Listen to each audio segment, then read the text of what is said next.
Well, we're following a developing story with the college football playoff. The 9 conferences at Notre Dame have agreed to the next CFP contract, setting the stage for a 14-team format in 2026. The deal's in conjunction with a new 6-year TV contract with ESPN for over $7 billion, but that hasn't been finalized just yet. College football playoff reporter Heather Dinich joins us now with much more. Okay, 14 teams. Not yet confirmed, but what does this latest news mean now for the next step? Well, it was an important step in the process because it means all of the FBS conferences and Notre Dame are together in agreement that they can move forward with the TV deal, with the format.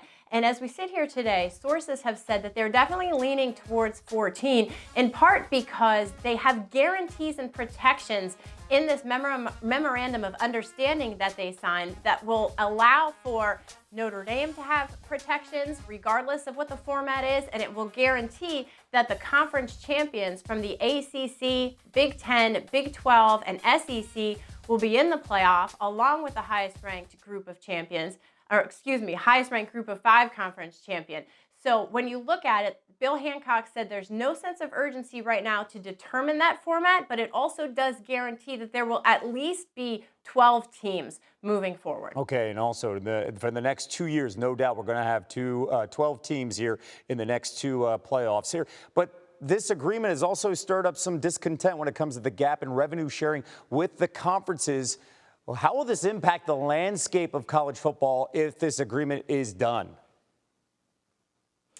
Kevin, what this does right now is it's proof on paper that the Big Ten and SEC are the wealthiest, largest, and most powerful conferences and have truly separated from everyone else, because this agreement, which everyone signed this memorandum of understanding, puts the SEC and Big Ten's revenue per school in the new deal beginning in 2026 at roughly $22 million.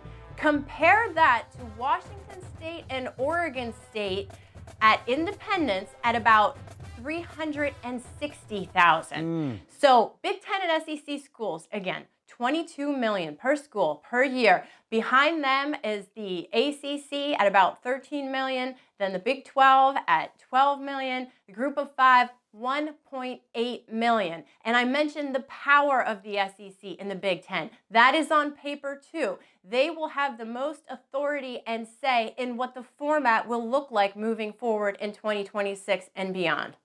Again, it's a 12-team playoff in each of the next 2 seasons and the potential for expansion to 14 in 2026. Good stuff, Heather. Thank you so much. Give me something.